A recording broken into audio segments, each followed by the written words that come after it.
பாடம் 4 வானவில். இந்த வானவில்ல மொத்தம் 7 கலர்ஸ் உண்டு. என்ன கலர்ஸ்லாம்னா பச்சை, மஞ்சள், ஆரஞ்சு, சிகப்பு, நீலம், கருநீலம், ஊதா. இந்த வானவில்லை பற்றி தான் நம்ம இன்னைக்கு பார்க்க போகிறோம். வானவில் ஃபஸ்ட்டு எப்போ தோன்றியது, ஏன் தோன்றியது அப்படின்னு சொல்லி நம்ம பார்க்க போகிறோம். சரியா? இப்போ நோவா என்ற தேவ மனிதன். இந்த நோவா தேவனுக்கு கீழ்ப்படிந்து வாழ்ந்து வந்தார். அதனால் நோவாவை தேவனுக்கு நல்லா பிடிக்கும். ஏன்னா நோவா தேவனுக்கு கீழ்ப்படிந்து தேவனுக்கு பிரியமாக வாழ்ந்து வந்தார். இந்த நோவா வாழ்ந்து வந்த அந்த காலத்தில் பூமியில் பாவமும் அக்கிரமமும் பெருகி இருந்துச்சான். இதனால் கடவுள் மனிதனை குறித்து ரொம்ப வேதனைப்பட்டார். மனிதனை படைத்ததற்காக கடவுள் வேதனைப்பட்டார். ஏன்னா இந்த மனிதர்கள் கடவுளுக்கு கீழ்ப்படியாமல் பாவமும் அக்கிரமும் பண்ணிட்டு வராங்க. பூமியில் பாவமும் அக்கிரமும் பெருகினதுனால கடவுள் வேதனைப்பட்டார். அதனால் இந்த மனிதனை அழிக்கணும்னு நினச்சார். எதாலன்னா தண்ணியால். பூமியை தண்ணியால் அழிக்கலாம் அப்படின்னு சொல்லிட்டு தேவன் நினைக்கிறார். நினச்சி என்ன பண்ணுறாருன்னா ஒரு பேழையை செய்து அதில் நோவாவையும் நோவாவுடைய குடும்பத்தையும் பூமியில் உள்ள சில பறவைகள் விலங்குகளையும் தேவன் பாதுகாத்தாராம்.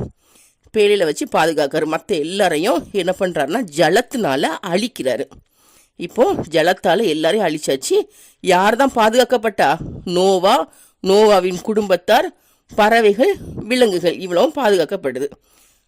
அதுக்கப்புறம் தேவன் மனிதனை அழித்ததற்காக மனஸ்தாபப்படுறாரு. மனஸ்தாபப்பட்டு என்ன சொல்கிறாருன்னா, நான் இனிமேல் பூமியை ஜலத்தால் அழிக்க மாட்டேன் அப்படின்னு சொல்லிட்டு நோவாவோடும் நோவாவுடைய குடும்பத்தோடும் மிருகங்கள், பறவைகள், இவற்றின் எல்லாத்தோடும் ஒரு உடன்படிக்கை பண்ணுறாரு.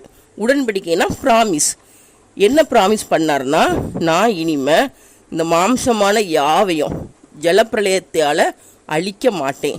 இந்த ஜீவ ஜந்துக்கள், மனிதர்கள் யாரையுமே நான் இனிமேல் தண்ணியால் அழிக்க மாட்டேன் அப்படின்னு சொல்லிட்டு ஒரு ப்ராமிஸ் பண்ணுறாரு. அந்த உடன்படிக்கைக்கு அடையாளமாக தேவன் என்ன பண்ணுறாருன்னா, நான் என் வில்லை மேகத்தில் வைத்தேன், அது எனக்கும் பூமிக்கும் உண்டான உடன்படிக்கைக்கு அடையாளமாக இருக்கும். நான் பூமிக்கு மேலே மேகத்தை வருவிக்கும் போது இந்த வில் மேகத்தில் தோன்றும். எப்பெல்லாம் பூமிக்கு மேலே மேகம் வருமோ அப்பெல்லாம் இந்த மேகத்தில் இந்த வில் தோன்றும். அதாவது இந்த வானவில், அதுக்கு பேர் தான் என்னது?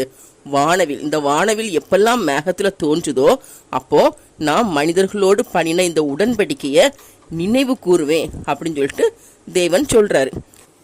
தேவன் இயற்கையை பாதுகாப்பவர் மட்டுமல்ல, இயற்கையை அடையாளமாக கூட பயன்படுத்துகிறார். இந்த வானவில் கடவுள் மனிதன் மீது வைத்துள்ள அன்பு, நம்பிக்கை, வாழ்வு இவைகளின் அடையாளம். எப்பெல்லாம் மேகத்தில் வானவில் தோன்றுதோ அப்போல்லாம் தேவன் மனிதர்களை நம்ம அழிக்கக்கூடாது அப்படின்னு சொல்லி நம்ம மேலே அன்பு வைக்கிறாரு. அந்த நம்பிக்கை மனிதர்கள்ட்ட இருக்குது. கடவுள் நம்மளை அழிக்க மாட்டாங்க, தண்ணியால் அழிக்க மாட்டாங்கங்கிற நம்பிக்கை மனிதர்களுக்கு வருது. அதுவும் இல்லாமல் கடவுள் நமக்கு வாழ்வாதாரத்தையும் தாராரு அப்படிங்கிற நம்பிக்கை வருது. அதனால் வானவில் கடவுள் மனிதன் மீது வைத்துள்ள அன்பு, நம்பிக்கை, வாழ்வு இவற்றின் அடையாளம்.